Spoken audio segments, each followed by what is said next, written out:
Hariom friends बंधुगण आपणको स्वागत करुछि मो YouTube channel Subrat astro Odia YouTube channel को।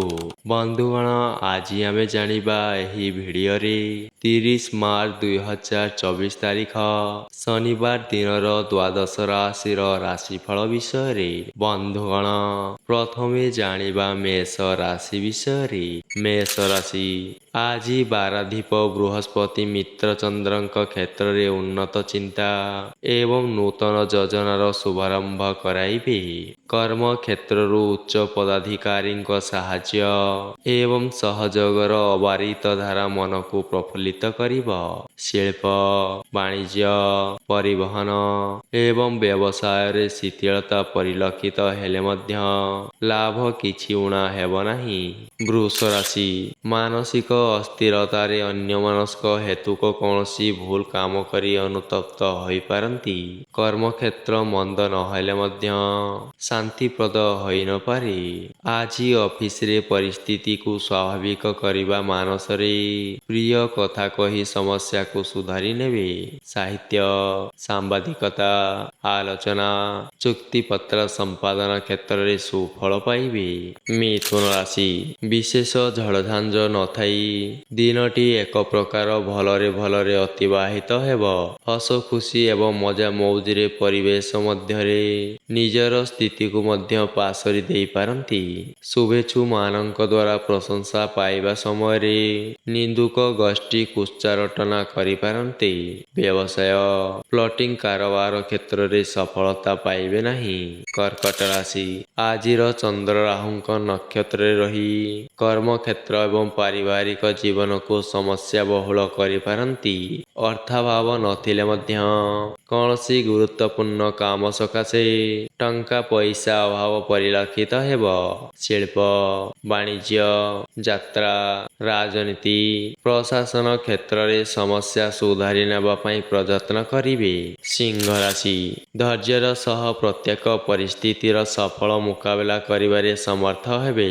କିଛି ମୂଲ୍ୟବାନ ଜିନିଷ କିଣିବା ସକାଶେ ମନ ବଳାଇ ପାରନ୍ତି। ଜମିଜମା କଚେରୀ ମାମଲା ପରିବହନ ବାଣିଜ୍ୟ ବ୍ୟବସାୟ କ୍ଷେତ୍ରରୁ ଉପକୃତ ହେବେ। ମହିଳା ନିଜ ପସନ୍ଦର ଜିନିଷ ଆଣିବା ପାଇଁ ପରିବାର ବର୍ଗଙ୍କୁ ଅନୁରୋଧ କରିପାରନ୍ତି। କନ୍ୟା ରାଶି ଶାରୀରିକ ସ୍ୱାସ୍ଥ୍ୟ ଭଲ ରହିଲେ ମଧ୍ୟ ମାନସିକ ସୁସ୍ଥତା ରହିନପାରେ। କର୍ମକ୍ଷେତ୍ରରେ ଏକ ମାମୁଲି ଘଟଣାରେ ଉଚ୍ଚ ଆଚ ଘଟିପାରେ। ଆଗାମୀ ମାଙ୍ଗଳିକ କାମ ପରିପ୍ରେକ୍ଷୀରେ ଗାଡ଼ି ମଟର ଯାନ୍ତ୍ରିକ ଜିନିଷ କିମ୍ବା ଘର ସାଜସଜ୍ଜାରେ ବ୍ୟସ୍ତ ରହିପାରନ୍ତି। ଶିଳ୍ପ ବାଣିଜ୍ୟ ବ୍ୟବସାୟ କିମ୍ବା ପରିବହନରେ ସମସ୍ୟାର ସମାଧାନ ହୋଇଯିବ। ତୁଳା ରାଶି ପାରିବାରିକ ପ୍ରତିରୋଧ କିମ୍ବା ବୃଦ୍ଧ ପିତାଙ୍କ ସ୍ୱାସ୍ଥ୍ୟ ହାନି ମାନସିକ ସ୍ଥିତିକୁ ଦୋହଲାଇ ଦେଇପାରେ। ଅତି ନିକଟରେ ରହି ସାହାଯ୍ୟ କରୁଥିବା ବ୍ୟକ୍ତି ଉପରେ ବିରକ୍ତି ପ୍ରକାଶ କରନ୍ତୁ ନାହିଁ। କେତେକ କ୍ଷେତ୍ରରେ ମନ କଥା ମନରେ ରଖି ଗୁରୁଜନ ମାନଙ୍କୁ ପ୍ରତାରିତ କରି ଅନୁଶୋଚନ କରିବେ। ଅଫିସରେ ପରିଚାଳନା ଦାୟିତ୍ୱ କ୍ରମେ ବୃଦ୍ଧି ପାଇବ। ବିଛା ରାଶି ଯେତେ ପ୍ରକାର ଉପାୟ ଅବଲମ୍ବନ କଲେ ମଧ୍ୟ ସମୟ ଚକ୍ର ଦୁଃଖ ସୀମାକୁ ଆଜି ଅତିକ୍ରମ କରିପାରିବେ ନାହିଁ। କିନ୍ତୁ ଜ୍ୟେଷ୍ଠା ନକ୍ଷତ୍ର କର୍ମକ୍ଷେତ୍ରରେ ଉତ୍ସାହ ଏବଂ ପ୍ରେରଣା ପାଇ ଦୁଃସାଧ୍ୟ କାର୍ଯ୍ୟ ସାଧନ କରିବେ। ଦୀର୍ଘ ଦିନରୁ କ୍ଷୁଣ୍ଣ ହୋଇଥିବା ସମ୍ପର୍କ ପୁନଶ୍ଚ ଫେରି ପାଇବେ। ବନ୍ଧୁଙ୍କ ଛୋଟ କଥାକୁ ବଡ଼ ଆକାରରେ ଚିନ୍ତା କରିବେ। ଧନୁ ରାଶି ସକାଳୁ ସକାଳୁ କୌଣସି ବନ୍ଧୁଙ୍କ ନିମନ୍ତ୍ରଣ ପାଇ ଦୂର ସ୍ଥାନକୁ ଯାତ୍ରା କରିବାକୁ ପଡ଼ିପାରେ। ଅଭାବ ନଥିଲେ ମଧ୍ୟ ମାନସିକ ସୁସ୍ଥତା ଅଭାବରୁ କୌଣସି ସୁଖଦ ପରିସ୍ଥିତି ମଧ୍ୟ ଉପଭୋଗ୍ୟ ହେବ ନାହିଁ। ପ୍ରକାଶନ ପ୍ରଶାସନ ଗବେଷଣା ଅନୁସନ୍ଧାନ କଳା ସାହିତ୍ୟ ପ୍ରଭୃତି କ୍ଷେତ୍ରରୁ ଶୁଭ ଫଳ ପାଇବେ। ମହିଳାମାନଙ୍କ ମଧ୍ୟରେ ପ୍ରତିଯୋଗିତା ମାନଭାବ ଉପୁଜିପାରେ। ମକର ରାଶି ପ୍ରତିରୋଧର ସାମନ କରି ନିଜର ଲକ୍ଷ୍ୟ ସାଧନ ଦିଗରେ ଅଗ୍ରସର ହେବେ। ଯୁକ୍ତିଯୁକ୍ତ କଥା କହି ନିଜ ସଂସ୍ପର୍ଶରେ ଆସୁଥିବା ଲୋକମାନଙ୍କୁ ମୁଗ୍ଧ କରିବାରେ ଅଗ୍ରଣୀ ହେବେ। ଆର୍ଥିକ ସ୍ଥିତି ମଧ୍ୟ ମନ୍ଦ ହେବ ନାହିଁ।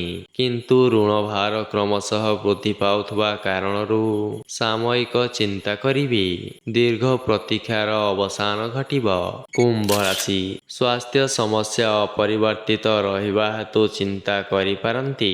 ଗତକାଲିଠାରୁ ସ୍ଥଗିତ କାମକୁ ଆଜି ପୁରାଦମରେ କରିବା ପାଇଁ ନିଷ୍ପତ୍ତି ନେବେ। କର୍ମକ୍ଷେତ୍ରରେ ସମ୍ମାନନୀୟ ବ୍ୟକ୍ତିବିଶେଷ ସହାୟତା କରିବା ଦ୍ୱାରା ଅଟକି ଥିବା କାମ ତ୍ୱରାନ୍ୱିତ ହେବ। ସାହିତ୍ୟ, କଳା ଏବଂ ରଚନାତ୍ମକ କାମରେ ଉଚ୍ଚ ପ୍ରଶଂସା ପାଇବେ। ମୀନ ରାଶି, କର୍ମକ୍ଷେତ୍ରରେ ସାମାନ୍ୟ ସୁଧାର ଆସିଲେ ମଧ୍ୟ ପାରିବାରିକ ସ୍ଥିତି ପୂର୍ବପରି ରହିବ। ଅଭାବ ନଥିଲେ ମଧ୍ୟ କ୍ରମଶଃ ଆବଶ୍ୟକତା ବୃଦ୍ଧି ପାଉଥିବାର ଅନୁଭବ କରିବେ। ବ୍ୟବସାୟ, ପରିବହନ ଏବଂ ବାଣିଜ୍ୟ କ୍ଷେତ୍ରରେ ସମସ୍ୟା ଦୂର ହୋଇପାରେ।